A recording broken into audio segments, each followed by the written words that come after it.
Boa noite. STF libera as delações do casal de marqueteiros do PT, João Santana e Mônica Moura. Marqueteira diz que recebeu dinheiro em caixas de sapato e que Lula e Dilma sabiam de pagamentos via Caixa 2. Procuradores da Lava Jato acusam a defesa de Lula de mentir durante o depoimento dele em Curitiba. Os advogados do ex-presidente afirmaram que não tiveram acesso a vários documentos que foram apresentados durante a audiência com o juiz Sérgio Moro. O clima esquenta no Supremo Tribunal Federal. O ministro Gilmar Mendes chama o colega Marco Aurélio de velhaco. Você acompanha essas e outras notícias após o intervalo. Até já. O marqueteiro João Santana afirmou em depoimento em delação premiada à Procuradoria-Geral da República que os ex-presidentes Lula e Dilma tinham conhecimento das dívidas de campanhas e que eram pagas via Caixa 2. Segundo um trecho do documento da delação premiada, João Santana, que foi responsável pelas campanhas dos ex-presidentes Lula e Dilma, disse que o ministro Antônio Palocci sempre afirmava que as decisões definitivas dependiam da palavra final do chefe. O casal afirmou ainda que Palocci, ex-ministro de Lula e Dilma, intermediou os pagamentos por fora para a campanha à reeleição do ex-presidente Lula em 2006, logo após vir à tona o escândalo do mensalão. Mônica Moura afirmou que a campanha toda custou 24 milhões de reais. 14 milhões entraram via Caixa 1 e os outros 10 milhões via Caixa 2. João Santana destacou ainda que tanto Dilma quanto Lula sabiam do uso de recursos de Caixa 2 da empreiteira Odebrecht para pagamento de dívidas eleitorais das campanhas presidenciais do PT. Hoje, o ministro Edson Fachin, relator da Operação Lava Jato no Supremo Tribunal Federal, determinou a retirada do sigilo das delações premiadas dos marqueteiros do PT. Apesar da retirada do sigilo, o documento com as delações ainda não foi disponibilizado no sistema do STF, mas trechos dele já estão disponíveis no Twitter do portal J-Info. Moura e Santana foram presos em fevereiro do ano passado e soltos em agosto. A delação premiada deles foi homologada em abril por Fachin. No acordo, o casal acertou com a Procuradoria-Geral da República o pagamento de 6 milhões de reais e abriu mão de quase 22 milhões de dólares depositados em uma conta na Suíça. O juiz federal Sérgio Moro, responsável pela Lava Jato na primeira instância, condenou ambos a 8 anos e 4 meses de prisão pelo crime de lavagem de dinheiro. Atualmente, os publicitários cumprem pena em liberdade provisória. Já o ex-ministro Antônio Palocci foi preso em setembro de 2016 na Operação Omertá, desdobramento da Lava Jato. Em depoimento ao juiz Sérgio Moro, ele deu indícios de que pode fazer um acordo de delação premiada.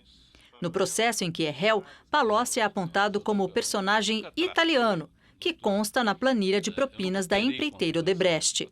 Os investigadores suspeitam que ele recebeu 128 milhões da construtora e repassou parte da fortuna ao PT.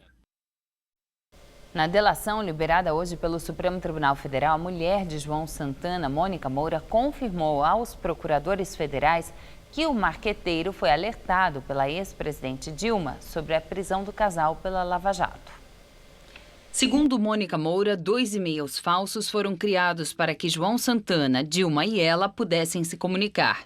Num dos e-mails, Dilma Rousseff teria alertado João Santana sobre a prisão do casal, que seria decretada pelo juiz Sérgio Moro. As informações, segundo Mônica Moura, eram repassadas a Dilma pelo então ministro da Justiça, José Eduardo Cardoso, que municiava a presidente com informações da Lava Jato. Na época, o casal estava na República Dominicana, trabalhando na campanha presidencial de Danilo Medina. No depoimento, a mulher de João Santana também revelou que, a pedido de Dilma, pagou por 2 vezes despesas pessoais da presidente com o cabeleireiro Celso Camura, mesmo depois dos períodos de campanha. Na delação, ela diz que o Planalto não tinha tempo nem rubrica para justificar valores altos pagos ao cabeleireiro da ex-presidente.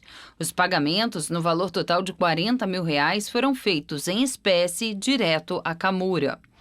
O acordo de delação premiada, firmado entre o marqueteiro petista e os procuradores da Lava Jato, prevê que ele e a mulher paguem R$6 milhões em multa, e abram mão de quase 22 milhões de dólares depositados em uma conta na Suíça. Mônica Moura também disse aos procuradores que o ex-presidente Lula atuou pessoalmente para pagar dívidas da campanha do ex-prefeito de São Paulo, Fernando Haddad, do PT. Segundo a marqueteira, Lula teria acionado o empresário Eike Batista para pagar mais de 5 milhões de reais via Caixa 2 por meio de uma offshore no Panamá. De acordo com o relato de Mônica Moura aos procuradores federais, ela teve uma conversa com o ex-tesoureiro do PT, João Vacari, em 2013. No diálogo, o petista disse que Lula entrou no circuito pessoalmente para pedir ao empresário Eike Batista que saudasse uma dívida de campanha de 2012, em que Fernando Haddad, do PT, foi eleito prefeito de São Paulo. Naquele ano, a delatora afirma que procurou Flávio Godinho, então dirigente da OGX, empresa de Eike Batista, a mando de João Vacari, para que fosse achada uma solução para liquidar a dívida de cerca de 5 milhões de reais. Flávio Godinho e Mônica Moura fizeram um projeto fictício para a empresa de Eike em troca do pagamento da fatura. O valor de 5 milhões, segundo Mônica Moura, foi depositado no exterior por meio de uma offshore de Eike Batista no Panamá, registrada com o nome de Golden Rock. A mulher de João Santana também relatou aos procuradores que durante os anos de 2006 e 2007 viajou a São Paulo para receber pagamentos devidos pelo PT ao marqueteiro, que realizou a campanha de reeleição do ex-presidente Lula. As quantias, segundo Mônica Moura, eram entregues em dinheiro vivo, em caixas de sapato, por um ex-assessor especial do ex-ministro Antônio Palocci, chamado Juscelino Dourado. De acordo com a delatora, a quantia total de 5 milhões era entregue às escondidas em uma loja do Shopping Iguatemi, em São Paulo. Flávio Godinho era o braço direito de Eike Batista no grupo EBX e foi dirigente do Flamengo na gestão de Eduardo Bandeira de Mello em 2012. Ele também foi vice-presidente de planejamento do Clube da Gávea em 2015 e foi preso na Operação Eficiência da Polícia Federal em janeiro deste ano.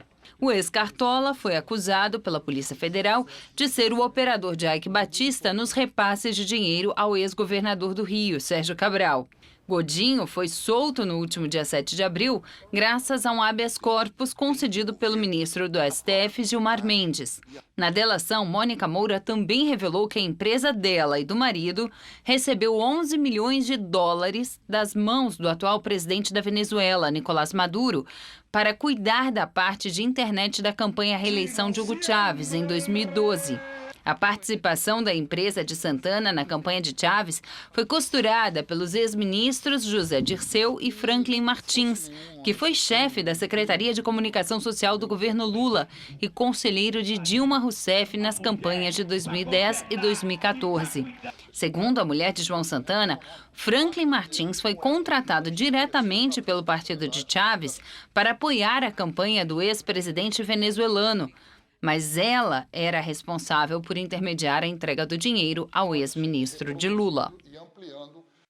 No acordo de delação premiada, a mulher de João Santana afirmou ainda que o atual governador de Minas, Fernando Pimentel, do PT, teria transportado pessoalmente cerca de 800 mil reais em dinheiro vivo para pagar dívidas de campanha do partido em Belo Horizonte. O dinheiro transportado, segundo Mônica Moura, era parte de um acordo de recebimento de recursos via Caixa 2 para que os marqueteiros assumissem a campanha do então candidato Patrus Ananias, que hoje é deputado federal, mas em 2012 concorreu à Prefeitura de Belo Horizonte. A esposa de João Santana alega que o governador Fernando Pimentel, até então ministro do governo Dilma Rousseff, levou a São Paulo uma mala com 800 mil reais para pagamento de fornecedores da campanha. Depois, por meio de um jatinho particular, o próprio Pimentel transportou o dinheiro para Belo Horizonte para a quitação de dívidas da produtora do casal na cidade. Mônica Moura disse ainda que o custo oficial da campanha de Patrus Ananias naquele ano foi de 8 milhões declarados à Justiça Eleitoral, mas outros 4 milhões não declarados foram pagos pelo Partido dos Trabalhadores por meio de Caixa 2. O advogado do governador de Minas Gerais diz que desconhece o episódio e afirma que nem imagina por que Pimentel agiria em favor de Patrus, que pertence a uma ala adversária de Pimentel dentro do Partido dos Trabalhadores. Em nota, a assessoria do deputado federal Patrus Ananias declarou que todas as doações para a campanha de 2012 foram recebidas das instâncias partidárias e que todas as contas daquela campanha foram aprovadas pela Justiça Eleitoral. E agora vamos ao comentário de política com José Neumann e Pinto. A homologação das delações premiadas de João André Santana e de Mônica Moura revelou uma bomba capaz de destruir de vez a reputação de Dilma Rousseff, ex-presidente da República, ex-chefe da Casa Civil, ex-presidente do Conselho de Administração da Petrobras. Mônica Moura contou que o casal, João Santana e ela, foi avisado por Dilma Rousseff de que seriam os dois presos no dia seguinte, que no dia seguinte o juiz Sérgio Moro decretaria a sua prisão. Isso foi no dia 21 de setembro, no dia 22 realmente foi dada a ordem de prisão. Eles estavam na República Dominicana, trabalhando lá na campanha de um aliado do Lula. Trata-se de uma acusação gravíssima. É uma acusação de que o ex-ministro da Justiça, e paladino, Eduardo Martins Cardoso, avisou a Dilma que o casal seria preso e, com isso, interveio de forma absolutamente ilegítima e amoral e imoral numa decisão da Justiça. É uma delação, carece de provas, mas realmente a narrativa de que Dilma é uma pessoa ilibada, que não tem conta no exterior, está esfarelando, está desmanchando como um castelo de areia batido pelo mar. Bom, eu volto terça-feira, direto ao assunto. Até. E ainda no depoimento de Mônica Moura e João Santana, o casal informou que o ex-senador Delcídio do Amaral discutiu os pagamentos para a campanha ao Senado em 2002 na sauna da casa dele em Brasília. Segundo Santana, com essa atitude ficou claro que Delcídio queria manter sigilo dos valores e a forma de pagamento, feita de forma ilegal por depósitos em contas fora do país. O Jornal da Gazeta, edição das 10, mostra agora partes do depoimento do ex-presidente Lula dado ontem ao juiz Sérgio Moro da Lava Jato. Neste trecho, Lula atribuiu à mulher dele, Marisa Letícia, o interesse pelo triplex em Guarujá. Marisa morreu em fevereiro. O senhor ex-presidente poderia me descrever as circunstâncias da aquisição dessa cota correspondente a esse apartamento? Simplesmente a minha mulher resolveu comprar uma cota da cooperativa Bancop. O senhor acompanhou a senhora, sua esposa, nessa ocasião? Não. O senhor, ela relatou ao senhor ex-presidente como ela teria feito essa aquisição? Ela me disse que comprou da cooperativa dos bancários uma cota de um apartamento. De um apartamento, uma unidade simples, nesse apartamento, nesse prédio em Guarujá? Deve ser uma unidade simples que ela comprou. Lula afirmou que Marisa foi visitar o triplex junto com ele em 2014 e depois uma outra vez sozinha. Me parece que ela foi com meu filho Fábio e chegou lá, o apartamento me parece que estava desmontado, estava totalmente desmontado. É a informação que eu tenho pelo meu filho e não por ela. E ela em algum momento se decidiu não ficar com o apartamento? Não discutiu isso comigo mais. Não discutiu. O ex-presidente falou que ele não teve interesse no apartamento e disse que Marisa queria o imóvel como investimento. Que até a dona Marisa tinha uma coisa importante, ela não gostava de praia. Certo. Ela nunca gostou de praia. Certamente ela queria o apartamento para fazer investimento. E sabendo aqui do depoimento, do depoente aqui, apenas em 2012, me parece, ou no final de 2011, por causa do meu câncer, a dona Marisa tinha autorizado a OAS vender o apartamento. Uhum. Isso eu vi aqui no depoimento, eu não sei de quem, mas eu vi isso aqui. É que a afirmação que a OAS Empreendimentos faz aqui nessa petição que fez ao Ministério Público, isso em 2011 ainda, que todos os apartamentos tinham sido vendidos. E o senhor afirma que... Então deve ter vendido o apartamento e ter que falar com a dona Marisa. Em nota, a defesa de Lula afirma que Marisa Letícia jamais cometeu qualquer ilegalidade ao longo da vida. Segundo os advogados, o testemunho de Lula não diverge do que ele já vinha afirmando há mais de um ano. Lula afirmou que nunca teve intenção de adquirir o triplex em Guarujá e voltou a dizer que o imóvel era inadequado para a família dele. O senhor ex-presidente pode esclarecer se havia a intenção desde o início de adquirir um triplex no prédio, ao invés de uma unidade simples? Não havia no início e não havia no fim. Nunca houve a intenção de adquirir esse triplex? Nunca houve a intenção de adquirir o triplex. Em algum momento dessa relação com a Bancop e depois com a OAS, houve a manifestação de intenção de trocar esse apartamento simples por um apartamento triplex? Nunca. Doutor Moro, eu tomei conhecimento desse apartamento em 2005 e fui tomar e voltar a discutir esse apartamento em 2013. Só isso. Certo. E sempre a referência era a unidade simples do apartamento? Sempre. Somente em 2013 é que eu fui ver o tal triplex. Antes de 2013, a senhora e sua esposa nunca mencionou dessa intenção Nunca mencionou. Eu fui lá ver o apartamento. Fui lá ver o apartamento, coloquei 500 defeitos no apartamento, voltei e nunca mais conversei com o Léo sobre o apartamento. 500 apartamento nunca foi me oferecido antes da data que eu fui lá ver. E quando eu fui ver, eu não gostei. É isso. Uhum. E o senhor Léo não falou ao senhor que ia reformar o apartamento para ver se o senhor se interessava? O Léo disse que depois ia voltar a conversar comigo. Depois de todos os defeitos que eu disse, falou, vou te fazer uma proposta. E nunca mais conversei com o Léo. O senhor ex-presidente e sua esposa ou familiares orientaram a realização de reformas no apartamento triplex? A instalação de cozinha ou elevador privativo? Eu não orientei.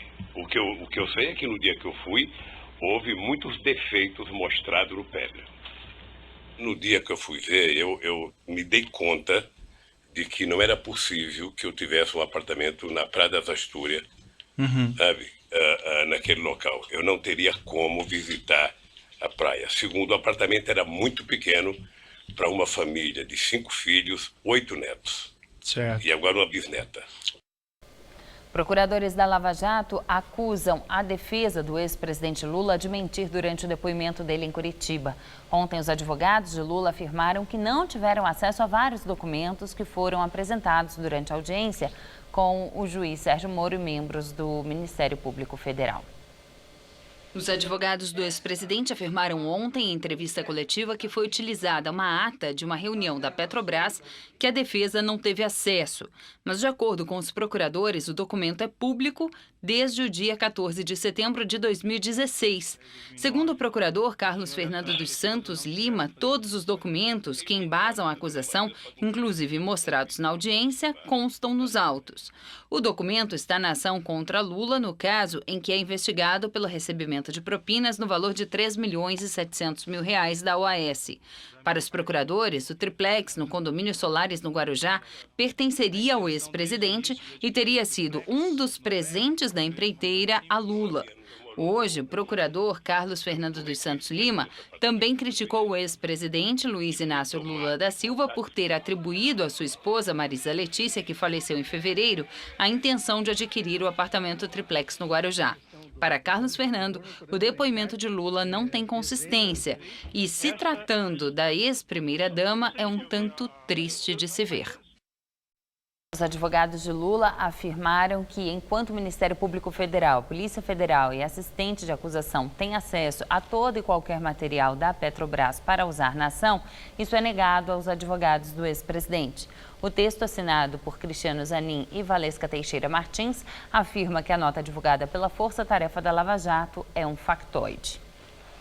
A Federação Nacional dos Policiais Federais anunciou hoje que vai processar o ex-presidente Luiz Inácio Lula da Silva por causa de declarações do petista durante interrogatório ao juiz Sérgio Moro ontem. No depoimento, Lula insinuou que policiais federais poderiam ter plantado provas na casa dele em São Bernardo durante diligência no ano passado. Para a associação, a alegação é absurda e uma afronta à Polícia Federal. A entidade diz que vai acionar o ex-presidente na justiça pelo crime de calúnia.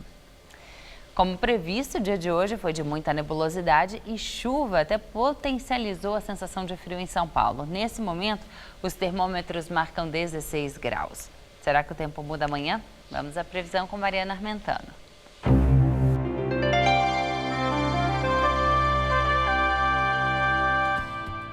Já não teremos chuvas amanhã e o sol predomina em toda a Grande São Paulo. Vamos ver aqui como ficam os próximos dias? Nesta sexta-feira teremos mínimas de 14 de manhãzinha e máxima à tarde de 23 graus, com tempo firme. No sábado esquenta e o sol se mantém por aqui, máxima prevista de 26 graus. Só que no domingo o tempo muda, volta a chover e a máxima prevista é de 23. Em entrevista ao blog do Moreno, do jornal o Globo, o ministro do STF, Gilmar Mendes, faz duro ataque a outro ministro da Corte. Mendes afirmou, referindo-se a Marco Aurélio Mello, que no futuro antropólogos que estudarem a história descobrirão que algumas personalidades nunca foram grande coisa do ponto de vista ético, moral e intelectual e que essas pessoas, ao envelhecerem, passaram de velhos a velhacos. Ontem, Marco Aurélio afirmou que não quis provocar Gilmar Mendes ao se declarar impedido de ser o relator ou mesmo votar em processos que envolvem clientes do escritório Sérgio Bermudes, por ter uma sobrinha trabalhando para o advogado. A mulher de Mendes, Guiomar, trabalha no escritório de Bermudes, que é advogado do Ike Batista e que foi solto no habeas corpus de Mendes. Petrobras tem lucro de 4 bilhões e 400 milhões de reais no primeiro trimestre. Foi o segundo lucro trimestral seguido e o melhor resultado desde 2015. Já o endividamento líquido da petrolífera recuou para 300 bilhões de reais. Para o presidente da estatal, Pedro Parente, o desempenho é resultado dos menores gastos com a importação de petróleo, aumento de exportações e redução de despesas. Nós ficamos por aqui. A edição de hoje pode ser vista no site do Jornal da Gazeta. Uma ótima noite. Até amanhã.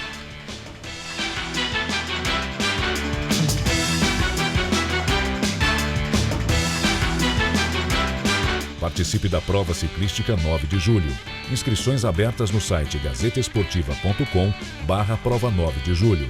Assista agora. Todo seu.